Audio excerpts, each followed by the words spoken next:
Hi friends, எல்லாருக்கும் Eid Mubarak. எல்லோரும் நல்லபடியாக உங்கள் ஃபேமிலியோடு ஈதை கொண்டாடிப்பீங்கன்னு நம்புகிறேன்.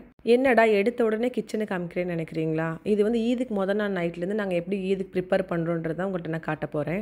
என்னை ஃபாலோ பண்ணுற கொஞ்சம் பேருக்கு தெரியும், இங்கே பெரிய கேங்காக இருக்கும், நாங்கள் எல்லாமே சேர்ந்து தான் செலிப்ரேட் பண்ணுவோம்னு சொல்லிட்டு முதல் நாள் நைட்லேருந்தே நான் எப்படி குக் பண்ணுறேன்றதை நீங்கள் பாருங்கள். இதில் நிறைய பேர் இருக்கனால என்னென்ன குக் பண்ணுன்றதை நாங்களே பிரித்து எடுத்துப்போம். இந்த டைம் எனக்கு வந்தது கத்திரிக்காய் கட்டா, தால்ச்சா, அதுக்கப்புறம் மட்டன் குழம்பு தான் வந்தது. இதெல்லாம் நான் ஸ்டார்ட் பண்ணும்போது அரௌண்ட் 3 to 3:30 இருக்கும். நான் அப்போவே ஸ்டார்ட் பண்ணிட்டேன். கத்திரிக்காய் கட்டா செய்கிறோம் அப்படின்னா முதல் நாள் ஃபஸ்ட்டு அந்த சமையல் தான் ஆரம்பிப்பேன். அப்போ தான் புளிப்பேரி நல்லா இருக்கும். சமையலை ஒரு மாதிரி ஜோராக ஆரம்பித்து சீக்கிரம் முடிச்சிடலான்னு பார்த்தா எப்போவுமே நம்மக்கிட்ட மசாலா பொடி, இஞ்சி பூண்டு பேஸ்ட் அந்த டைம் தான் தீர்ந்து போகும். அது எப்படின்னே எனக்கும் தெரியல. எப்போவுமே இந்தியாவிலேருந்தே எனக்கு மசாலா பொடி எல்லாமே வரும். அதை ஒரு கவராக ஜிப்லாக் பேக்கில் போட்டு வச்சுருப்பேன். அங்கே இருந்து ஃப்ரீசரில் கொஞ்சத்தை மாற்றி வைப்பேன். ஃப்ரீசர்லேருந்து அப்புறம் குட்டி குட்டி பாக்ஸ் கிச்சனுக்கு யூஸ் பண்ணுற அளவுக்கு மட்டும் நான் யூஸ் பண்ணிப்பேன். இது ஃபுல்லாக குழம்பு மசாலா பொடி இப்போ நான் எடுக்கிறது. இது எப்படி ப்ரிப்பேர் பண்ணுறது எதுவுமே எனக்கு தெரியாது. எல்லாமே ஊர்லேருந்து அம்மா தான் அனுப்புவாங்க. கண்டிப்பாக ஏதாவது ஒரு சான்ஸில் இந்த மசாலா பொடிலாம் எப்படி மேக் பண்ணுறதுன்னு கண்டிப்பாக ஒரு வீடியோ போடுறேன். ஆனால் உங்களுக்கு மட்டும் இல்லை, எனக்கே தெரியாது அது எப்படி பண்ணணும்னு. கண்டிப்பாக கற்றுக்கிட்டே ஆகணும். இந்த மசாலா பொடிலாம் தீர்ந்துருச்சுன்னு வச்சுக்கோங்களேன், நம்ம சமைக்க தெரியாதவங்களாயிரும். ஃபஸ்ட்டு இதை எப்படி செய்கிறதுன்னு தான் கற்றுக்கணும். மெயினாக கத்திரிக்காய் கட்டா செய்யும்போது இந்த மாதிரி கீத்த நல்லா போட்டு வச்சுக்கிட்டிங்க அப்படின்னா சீக்கிரமாக வேகவும் செய்யும். அதே மாதிரி நல்ல மசாலா ஏறி புளிப்பேறி நல்லா இருக்கும் உங்களுக்கு. இந்த மாதிரி கத்திரிக்காய் கட்டாலாம் பண்ணிவிட்டு 2 to 3 days வெளியே வச்சிருந்தாலும் ஒன்றுமே ஆகாது. ஏன்னா ஃபுல் அண்ட் ஃபுல் புளி தண்ணியில் மட்டும்தான் அது வேகும் உங்களுக்கு. ஒவ்வொருத்தவங்க ஒவ்வொரு மாதிரி கத்திரிக்காய் கட்டா பண்ணுவோம். ஒருத்தவங்க கட் பண்ணி போட்டு பண்ணுவாங்க. நான் எப்போவுமே முழுசாக தான் போட்டு பண்ணுவேன். கத்திரிக்காய் கட்டா பண்ணும்போது எப்போவுமே எண்ணெயிலே தான் ஃபுல்லாக வதக்கணும் உங்களுக்கு. அப்போ தான் கெட்டு போகாது. நல்லா புளிப்பேறி சூப்பராக இருக்கும். அதோட இம்பார்ட்டான விஷயம் என்னென்னா அதை ஃபுல்லாக நல்லெண்ணெயில் மட்டும்தான் பண்ணணும். எண்ணெயில் சீரகம், மிளகு அதெல்லாம் போட்டு வெங்காயம், தக்காளிலாம் போட்டு நல்லா வதக்கி விட்டுட்டு கத்திரிக்காவை நல்லா வச்சு அதில் சுருள கலர் மாற பெரட்டி விட்டுக்கிட்டே இருக்கணும். இதுதான் அதோட மெயினான விஷயமே. மற்ற டைம்லலாம் பார்த்தீங்கன்னா கத்திரிக்காய் குட்டி குட்டியாக கிடைக்கும். இந்த நோம்பு டைம்னு வந்தால் என்னதான் ஆகுமோ தெரியாது. கத்திரிக்காய், முருங்கைக்காய், மாங்காய்லாம் சுத்தமாக கிடைக்கவே கிடைக்காது. இதை விட குட்டி குட்டியாக கிடைச்சிச்சுன்னா ரொம்ப சூப்பராக இருக்கும். கத்திரிக்காய் கட்டாவே ரொம்ப டேஸ்ட்டாக இருக்கும். ஒருத்தவங்களுக்கு ஒன்றுன்னு எடுத்து இலையில வைக்கும் போது அவ்வளோ அழகாக இருக்கும் பார்க்குறதுக்கு. இந்த கடலில் கத்திரிக்காய் ஃபுல்லாக மாறணும். அது வரையும் பொறுமையாக இருந்து அதை வதக்கினா மட்டும்தான் அதோட டேஸ்ட்டு சூப்பராக இருக்கும். அதுக்கப்புறம் மசாலா பொடி ஆட் பண்ணணும். நான் எப்போவுமே குழம்பு மசாலா பொடி தான் ஆட் பண்ணுவேன். இதுக்கு மிளகா பொடிலாம் தேவையில்லை. வேணும்னா கலருக்காக வேணால் கொஞ்சம் மிளகா பொடி ஆட் பண்ணிக்கலாம். மெயினாக குழம்பு மிளகா பொடி மட்டும் தான் நான் போடுவேன். இதில் இதெல்லாம் செஞ்சு முடிச்சிட்டோம் அப்படின்னா அதை ஓரமாக வச்சு சிம்மில் வச்சு விட்டோம்னா அது பாட்டுக்கு பொறுமையாக வெந்துக்கிட்டே இருக்கும். இதில் மற்ற தண்ணி எதுவுமே ஆட் பண்ணாமல் ஒன்லி புளி தண்ணியில் மட்டும்தான் வேக வைக்கணும். அதனால் புளி தண்ணி கொஞ்சம் எக்ஸ்ட்ராவே கரைச்சிப்பேன் எப்போவுமே நான். இப்போ பண்ண போகிறது வந்து மட்டன் குழம்பு. மட்டன் குழம்பு மோஸ்ட்லி எப்போவுமே நான் குக்கரில் தான் வச்சுருவேன். 7 லிட்டர் குக்கர்லேயே வச்சிடலாம். மொத்தம் 3 கிலோ கறி. இல்லைனா 5 லிட்டர் குக்கரில் வச்சோம்னா ஃபுல்லாக உடஞ்சி போயிடும். என்னோட குக்கர் என்ன பிரச்சனைனா அதோட பாத்திரம் ரொம்ப லைட்டாக இருக்கனால அடியில் ஃபுல்லாக அடி பிடிச்சிடுது. எப்போவும் பக்கத்து வீட்டுக்காரங்கள்ட்ட தான் வாங்குவேன். கொஞ்சம் அசந்த நேரம் அவங்க எங்கேயும் வெளியே போயிட்டாங்க. சுத்தமாக வாங்க முடியல. அப்புறம் என்ன பண்ணேன், கறியை எடுத்து லைட்டாக ஒரே ஒரு விசில் மட்டும் போட்டு எடுத்துக்கணும். இது ஒரு நல்ல ட்ரிக்காக இருந்துச்சு உண்மையாகவே. 5 லிட்டர் குக்கர் எப்படி இருந்தாலும் பிரச்சனை இல்லை. இந்த 7 லிட்டர் அதுக்கு மேலெலாம் பெருசாக வாங்குகிறோம் அப்படின்னா பாத்திரம் கொஞ்சம் கனமாக வாங்கணும். இல்லைனா கண்டிப்பாக அடியில் இருக்கிறது ஃபுல்லாக அடி பிடிக்குது. இப்போ என்னால் அந்த குக்கரை யூஸே பண்ண முடியாத மாதிரி இருக்குது. அதிகமான குவான்டிட்டியில் சமைக்கிறோம் அப்படின்னா கொஞ்சம் பொறுமையாக டைம் எடுத்து பண்ணுங்கள். அப்போ தான் நல்லா வரும். ஒரே ஒரு விசில் மட்டும் விட்டு எடுத்து வச்சுருக்கேன். கறி உடையில ஒன்றுமே செய்யலை. மிச்சத்துக்கு கறி ஃபுல்லாக அந்த மசாலாவில் தான் வேக போகுது உங்களுக்கு.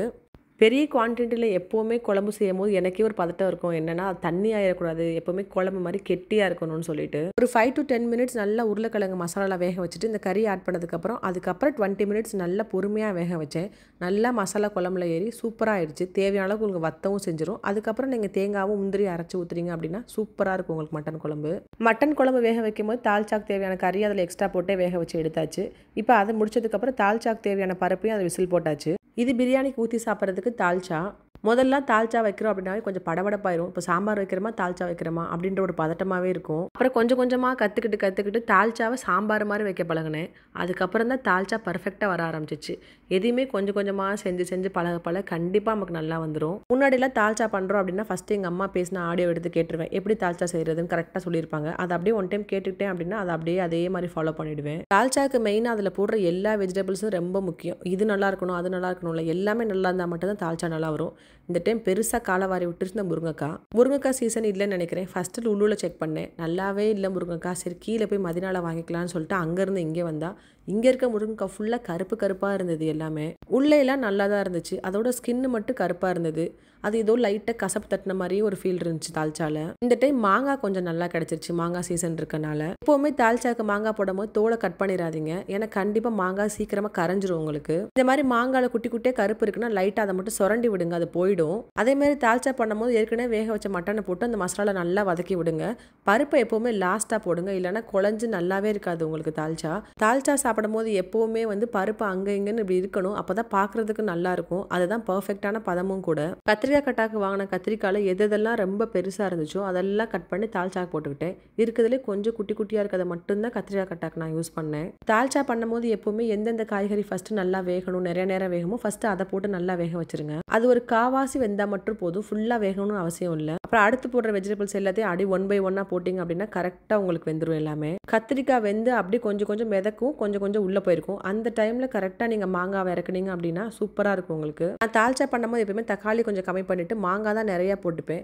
வர்ற எல்லாருமே தால்ச்சால இருக்க மாங்காய் ரொம்ப பிடிக்கும் எல்லாருக்கும். மாங்காய் போட்டு ஒரு 5 to 10 minutes ஒரு 2-3 கொதி கொதிச்சதுக்கப்புறம் ஆஃப் பண்ணிடணும். தால்ச்சா பண்ணி முடிச்ச உடனே சாப்பிட போகிறோம் அப்படின்னா இன்னொரு 10 நிமிஷம் கூட கொதிக்கலாம், ஒன்றும் ஆகாது. நான் எப்படி பரிமாறதுக்கு முன்னாடி 1 டைம் நல்லா ஹீட் பண்ணணும். ஸோ அதனால அது தகுந்த மாதிரி கரெக்டாக ஆஃப் பண்ணிட்டேன் நான். தால்ச்சா ரொம்ப இன்னும் சூப்பராக வர்றதுக்கு ஒரு ட்ரிக் என்னென்னா கொஞ்சமாக புளியை ஊற்றிக்கங்க, அது ரொம்ப சூப்பராக இருக்கும். ரொம்ப சந்தோஷமாக சமைச்சு முடிச்சிட்டோன்னு பார்த்தா இந்த ஒரு சைடு சாமான் சேர்ந்துக்கிட்டே இருந்திருக்கும் நமக்கு. எப்படினாலும் இதெல்லாம் கழுவி வச்சுட்டு தான் கிச்சனை விட்டே மூவ் ஆகணும். இது என்னடா ஒரு மாங்காய் மட்டும் தனியாக கிடக்குதுன்னு பார்க்குறீங்களா? இந்த மாங்காவும் தால்ச்சாக்கு வாங்கின மாங்காய் தான். கட் பண்ணி பார்த்தேன், லைட்டாக பழமாக இருக்க மாதிரி இருந்துச்சு. இந்த மாதிரி மாங்காய்லாம் போட்டால் தால்ச்சாவை சுத்தமாக கெடுத்து விட்டுரும். நாளைக்கு உப்பு மிளகாப்பொடி வச்சு ஃப்ரெண்ட்ஸ் கூட சேர்ந்து சாப்பிட்ருவோம். ஈதுக்கு பிஃபோர் டே சமைக்கிற எல்லா சமையலுமே மோஸ்ட்லி நான் தொழுகைக்கு முன்னாடி சமைச்சு முடிச்சிருவேன். தொழுது முடிச்சதுக்கப்புறம் பிரேக்ஃபாஸ்ட் வேறு இன்னொரு ஃப்ரெண்டு வீட்டுக்கு போகணும். அங்கே போயிட்டு வந்துட்டு கண்டிப்பாக நம்மளால் சமைக்க முடியாது. இதுதான் நமக்கு ரிலாக்ஸான டைமும் கூட. யாரும் டிஸ்டர்ப் பண்ண மாட்டாங்க, எல்லாரும் தூங்கிட்டாங்க. இதுதான் கரெக்ட் டைம் சொல்லிட்டு கரெக்டாக சமைச்சு முடிச்சிருவேன். ஈது ட்ரெஸ் எல்லாம் போட்டதுக்கப்புறம் கிச்சனில் வந்து சமைக்கிறதுனாவே நமக்கு பெரிய கஷ்டம். அதுக்கு முன்னாடி சமைச்சு வச்சது ரொம்ப பெஸ்ட்டு.